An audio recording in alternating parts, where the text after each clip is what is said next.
a shirt-dressed man.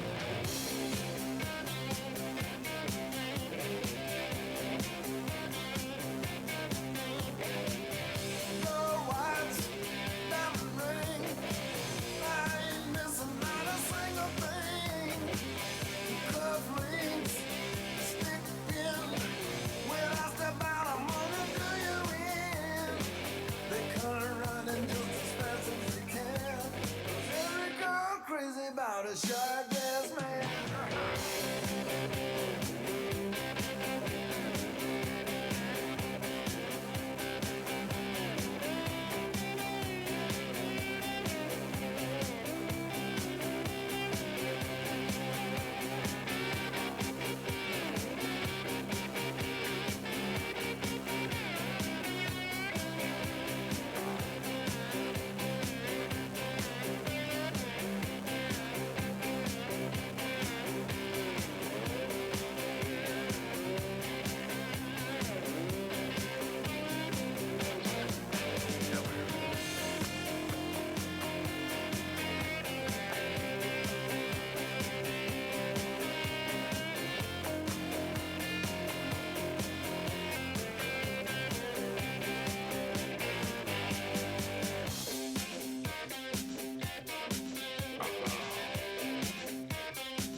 My love, baby, oh so bad.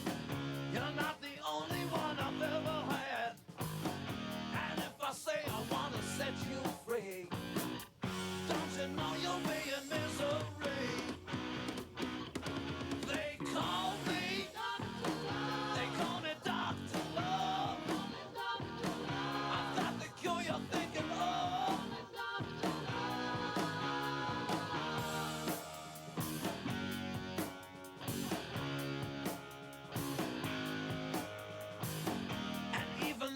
I'm full of sin. In the end, you let me in.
drive us wild, we'll drive you crazy. You keep on shouting, you keep on shouting. I wanna rock and roll all night and party every day. I wanna rock and roll all night and party every day.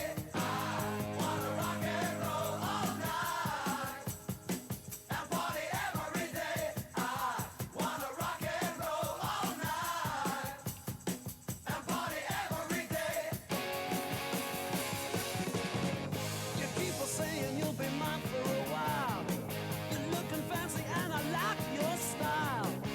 You drive us wild, we'll drive you crazy. You show us everything you've got. Baby, baby, that's quite a lot. And you drive us wild, we'll drive you crazy. You keep on shouting, you keep on shouting. I wanna rock and roll all night and party every day. I wanna rock and roll all night and party every day. I wanna rock and roll all night and party every day. I wanna rock and roll all night and party every day. I wanna rock and roll all night and party every day. I wanna rock and roll all night and party every day. I wanna rock and roll all night and party every day. I wanna rock and roll all night.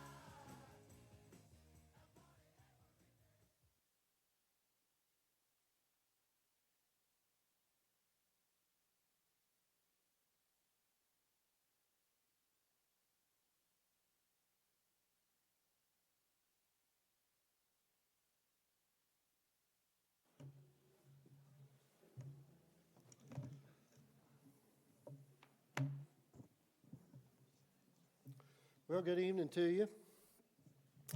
Let me say on behalf of the family that they are so thankful to each one of you that have come out this afternoon to show them your sympathy towards them, share your condolences with them. They certainly appreciate it. And anything that you've done for them, whether you prayed for them or maybe sent them a card or gave them a phone call, let me challenge you to continue to do that in the days to come. They're certainly thankful for it. We're going to get started this evening with a prayer. So I'm going to ask you if you would just bow your head with me. Most gracious Heavenly Father and Almighty God, we come to you this evening in the name of your Son, the Lord Jesus Christ. Father, if it were not for him, we would be gathered here this evening as a people without hope. But because of him, we are gathered as a people of hope. So, Lord, as we join with this family this evening in remembering Jason, and as we come together, Lord, and knowing that you got your hand upon him and upon the family, we're just believing by faith that you're going to help us as we remember him and we honor you. And we give you all the glory for everything you've done for all of us. So be with us, Holy Spirit, as I speak to our ears. I need you to speak to our hearts. In your name, Jesus, we pray. Amen. And we got a song at this time.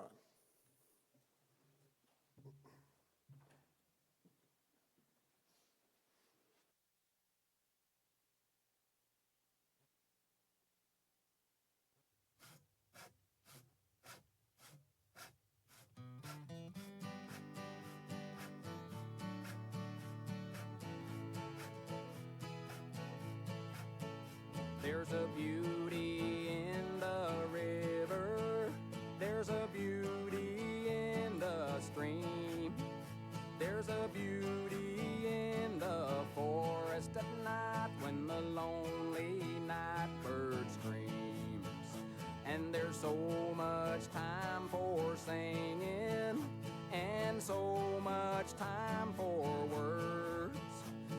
there's so much time to listen and so much time to be heard. There's a brighter day round the corner. There's a crown behind the hill. There's a city of light on that foggy mountain top where the wind is never still. And there's so much time in living and so much time to die. There's so much time for laughing and so much time to cry. We must all stand in the water. We must find it when we roll. It don't matter what is said, we can wake up from the dead and roll away the stone. We can roll away the stone.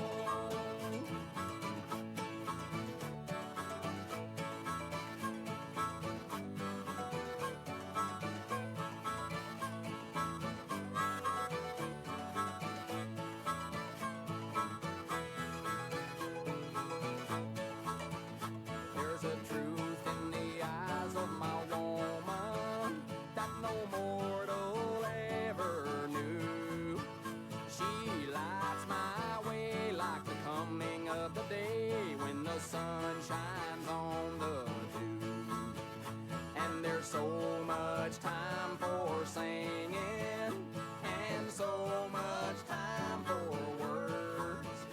There's so much time to listen and so much time to be heard. We must all stand in the water. We must find it when we roll. It don't matter what is said, we can wake up from the dead and roll away the stone. We can roll away the stone. Hallelujah. We must all stand in the water. We must find it when we roll.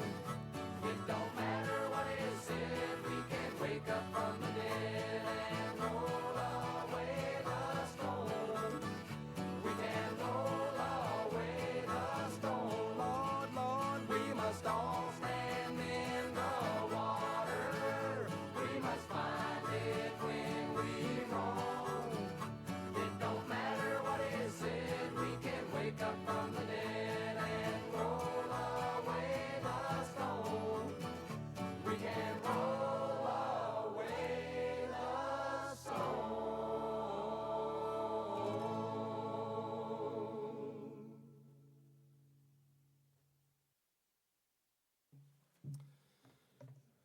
All right, Annie is going to come at this time, and she has some remarks she's going to make. And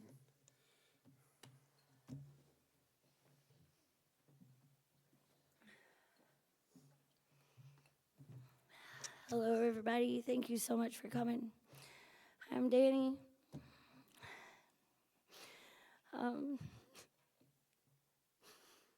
I just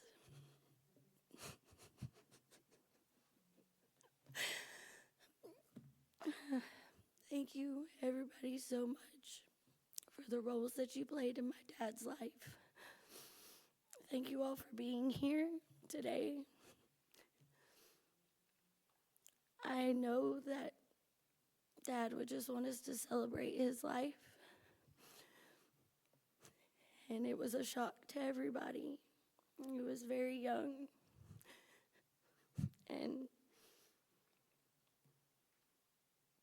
we don't always know the reason for these things when they happen. But as long as we never stop talking about him, as long as we always remember him, he's not gone too far from us, and I know that.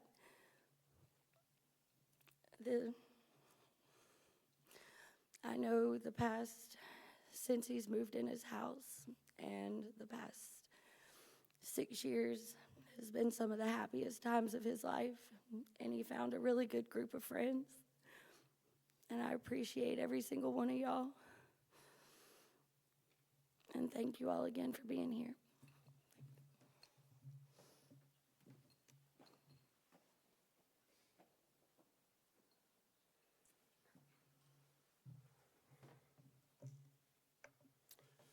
Bless your heart. I realize how hard that was for you to do that. But your dad would have been proud of you doing that for him. Bless your heart. You know, death of a loved one is a devastating thing. I don't have to tell you that.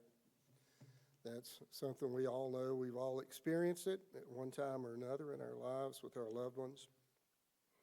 And it seems that a sudden death is so much more shocking than someone who is ailing, and perhaps we think that we have a chance to prepare for it. And as you know, only to find out that even though we think we're prepared to lose a loved one, we never are. We learn as we go in time. Sometimes we know that our death is imminent, but it still carries the same hurt, still carries the same pain. We still have to deal with the loss. You know, it's times like these that our thoughts always turn to our own lives.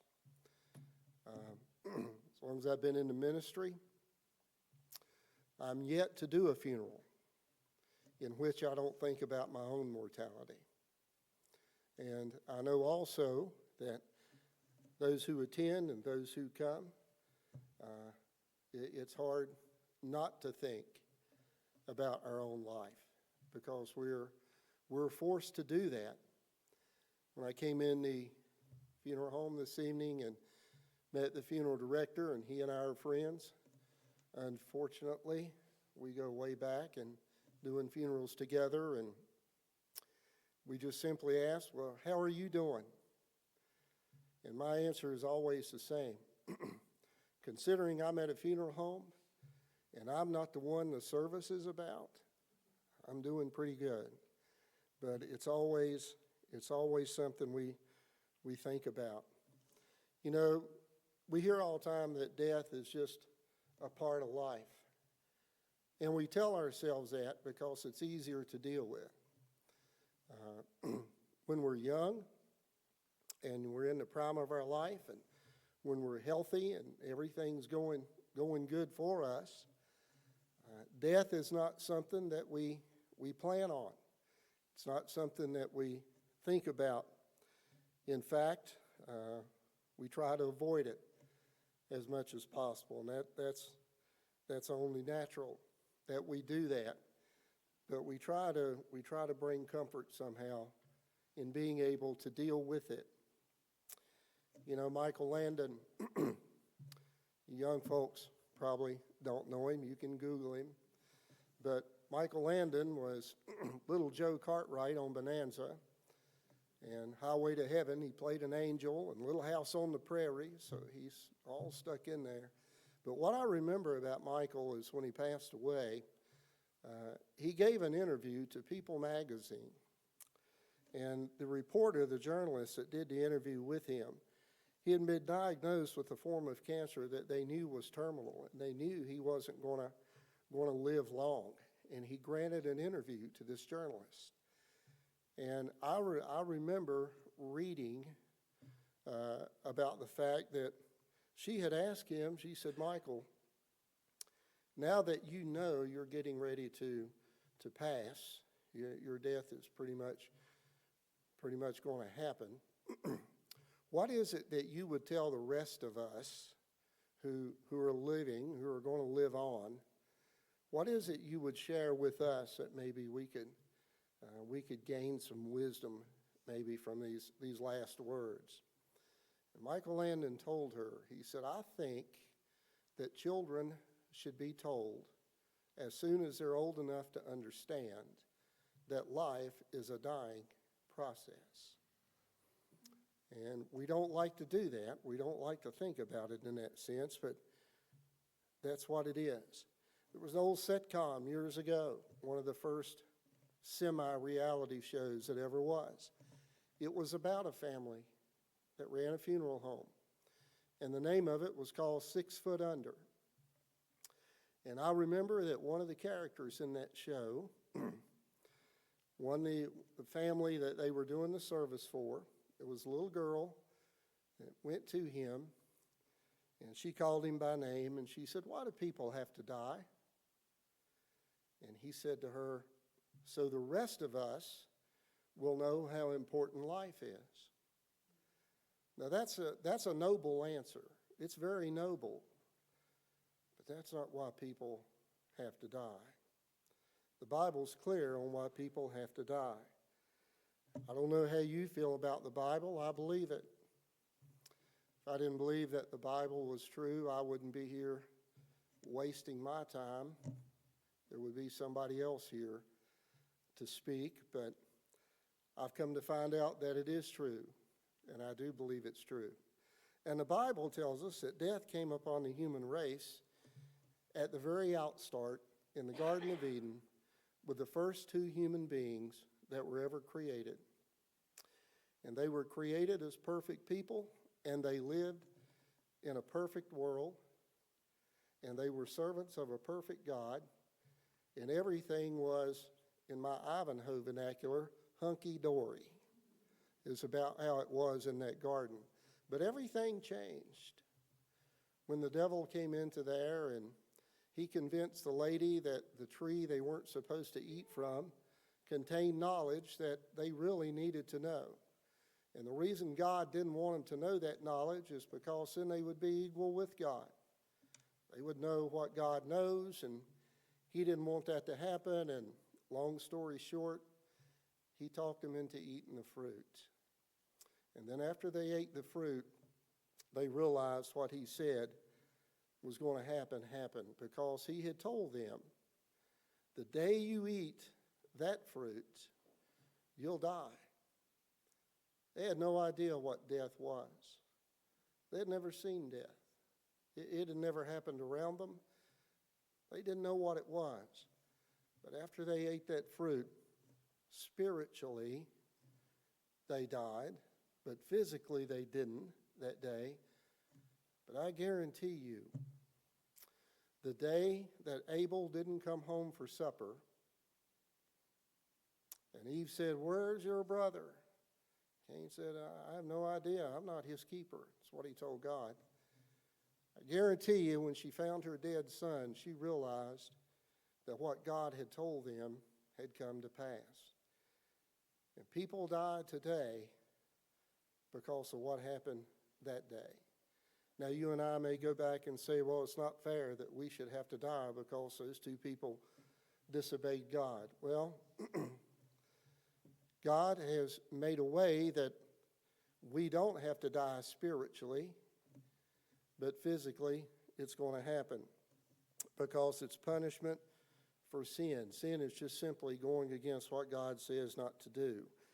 And it turns out that it's rebellion. Yeah, our bodies are going to die. They're going to die one way or another, sooner or later. But see, our soul never will. And as the devil tried to get Eve to turn her focus off of her soul, which he did, he still tries to get us to turn our focus off of our souls. He causes us to believe that we are who we are, and this is who we're always going to be until we die. Well, there's more to us than what we see, and that's our spirit and that's our soul. See, when God created the body, the Bible says that he created Adam from the dust of the ground. He made a body, but there was no life in it. There was no life in it. But the Bible also says that God breathed into the nostrils of the man that he created, and he became a living being, human being. So that tells me that it was the breath of God that brought life to the human race. You realize every breath that you and I take is a gift from God? Every breath that we have started in the Garden of Eden. He created the body, but he also created the soul. The soul's never going to die. The body will, but the soul's not going to. Death is the process by which the soul is separated from the body. The word death means separation. That's what it is. It's the fact that when the body dies, the soul departs. That's the way God had made it. That's the way he put it together. Well, what happens to our souls? Well, that depends on what you believe about life after death. According to the Bible, they return back unto God who gave it. It is God who created us, and it is God the Creator, and when we separate from the body, then we return back unto him. That's what Solomon said. That's what he wrote in Ecclesiastes, that our spirit returns back unto the God who gave it. Okay? And then what happens? Well, the Bible says in Hebrews that it's appointed unto us once to die, but then after we're dead, there comes a judgment. And that judgment being as to where our soul will end up in eternity. See, we're going to live forever somewhere. That's what God has put in place. The psalmist said, "The Lord redeems the soul of his servants, and none of those who trust in him shall be condemned." Ooh, that condemned. Not a good word. We don't like to hear that. You know, I remember in coming into the ministry and began it 30 years ago. And I remember some of the older preachers, you do too, some of the older evangelists and those who came on board. And today, we always hear, well, why don't people preach about hell anymore? Why don't they preach about the fire and the brimstone and, you know, all the judgment? And how come you don't hear that anymore? Well, because it's offensive. It's offensive. And it's the fact that although it is real, there is an alternative to that. And that alternative comes through Jesus Christ. And that's why God sent him. See, Jesus is fully man, but he's also fully God, according to what the Scripture says. And the sin that the human race has committed, there is no way that we can forgive ourselves, and there is no way that we can become pleasing to God except by believing in who his Son is. That's what he's told us we must do. Oh, I know there's a lot of different religions, and there's a lot of different teachings, and there are a lot of celebrities who say that Jesus is only one way to the Father. It's not what the Bible said. Jesus said, "No one comes to the Father except through me." And I believe that. So when Christ came and he died on the cross, and as the song said, he was resurrected and the stone was rolled away, that is the justification that you and I have to look forward to when we put our faith and our belief in Jesus. Here's what Jesus himself said. You know, Jesus went to a couple of funerals. He didn't preach any, but he was at a couple. And he went to the first one, and there was a widow who was taking her son to the cemetery to bury him. And it was in a place called Nain. And Jesus and his disciples came up on that funeral. They were carrying the coffin to the gravesite. She was a widow. He was her only son. There was no welfare system in that culture. And she would have had no way to have lived as an older woman. And Jesus knew she needed that boy. And he walked up and he put his hand on the coffin, and the boy sat up. And he gave her back. He gave him back to his mother. You know what that tells me about Jesus? He can mess a funeral up for you. You can be on the way to the cemetery, and he can raise the person that you're getting ready to bury. He went to another funeral that they had already buried the person. It was his BFF, Lazarus. And he went to the house, but they had already buried him 4 days earlier, actually. And they said he's in the cemetery, and Jesus said, let's go there. When they went there, he told them to roll the stone away from the tomb where Lazarus was buried. And one of the sisters said, don't do that because he's been in there 4 days. There was no embalming going on in that culture. He's been there 4 days. He's gonna have a smell. Stink is the word she used. And Jesus said, listen, if anyone is alive and believes in me when they die, they will live again. That's what he told her. And he said, anyone that has died believing in me shall live again as well. Lazarus knew who Jesus was. Lazarus knew Christ was the Messiah. And Lazarus in that tomb, and Jesus said, come forth, Lazarus. And he came out after being there. So that tells me that if Lazarus can be raised from the dead, we can be raised from the dead, as Jesus has promised would happen. But here's a kicker. The widow's son that he raised, he went on to die again. Jairus' daughter he raised, the little girl, she went on to die again. Lazarus that he brought out of the tomb, Lazarus went on to die again. But I guarantee you the second time Lazarus died, it was a different experience than it was the first time, because he knew what was on the other side. So that's what God intends for us to do at funerals. He intends for us to recognize death. He intends for us to know that the death of the body proves his word to be true. And just as the death of the body proves the word to be true, the release of the soul is also true. And when he said that we must believe in him to have this eternal life with him and not separated from him forever, that we simply put our faith and our belief in Jesus Christ. And see, here's a part for us that we have to understand personally. I like what the Apostle Paul told the church in Corinth.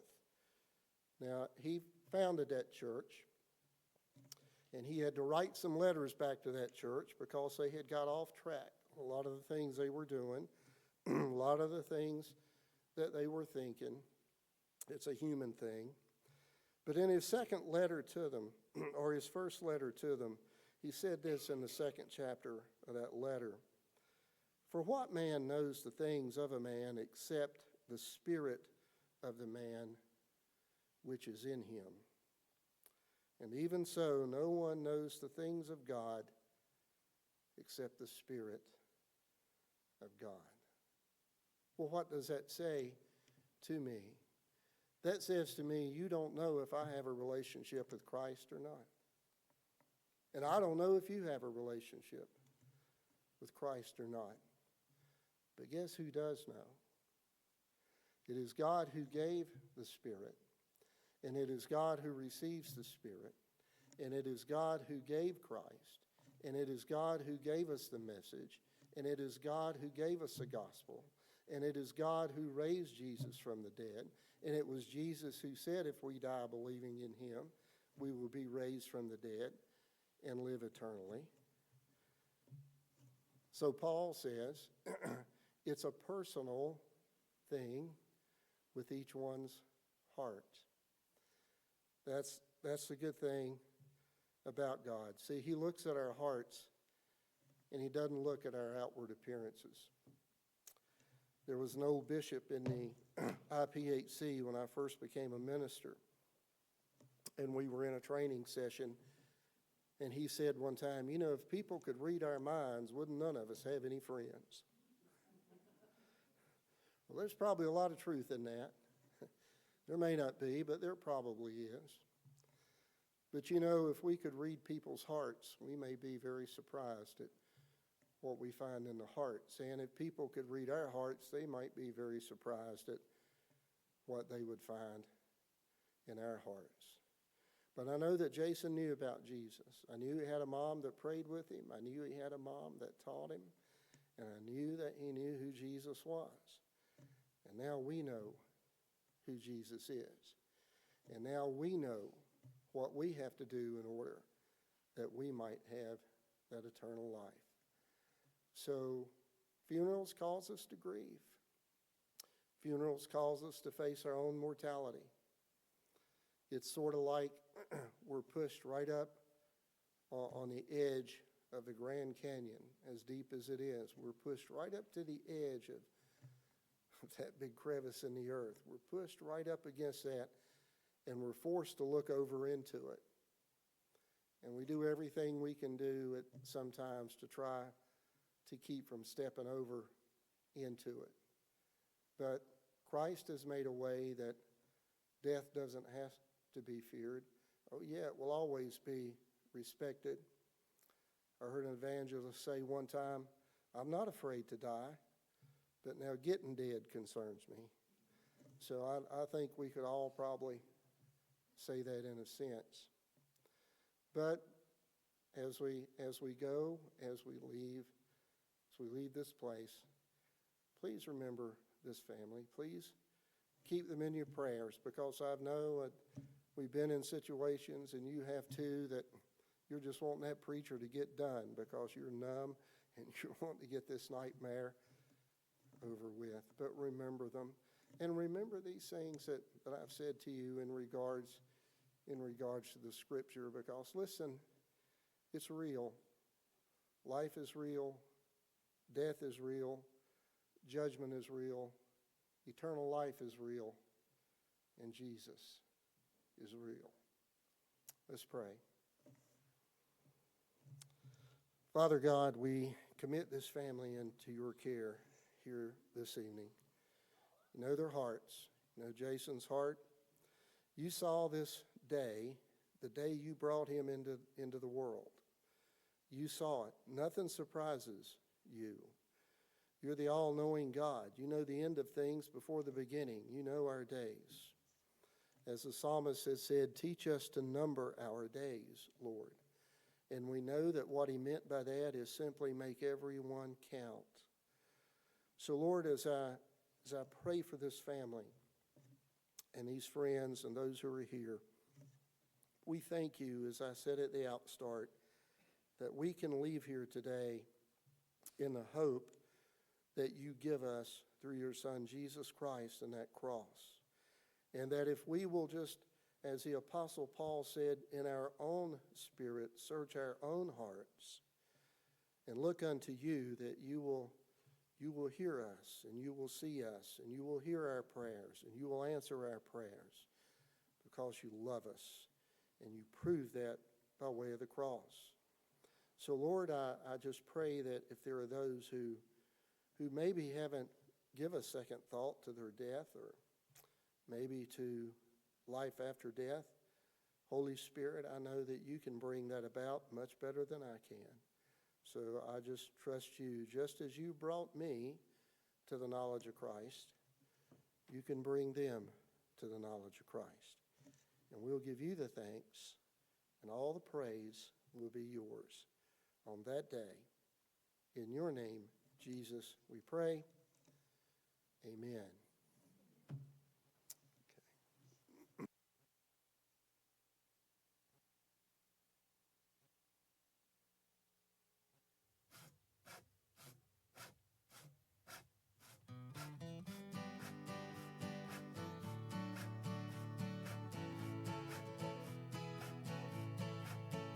There's a beauty in the river.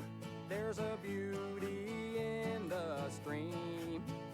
There's a beauty in the forest at night when the lonely night bird screams. And there's so much time for singing, and so much time for words. There's so much time to listen, and so much time to be heard. There's a brighter day round the corner. There's a crown behind the hill.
She likes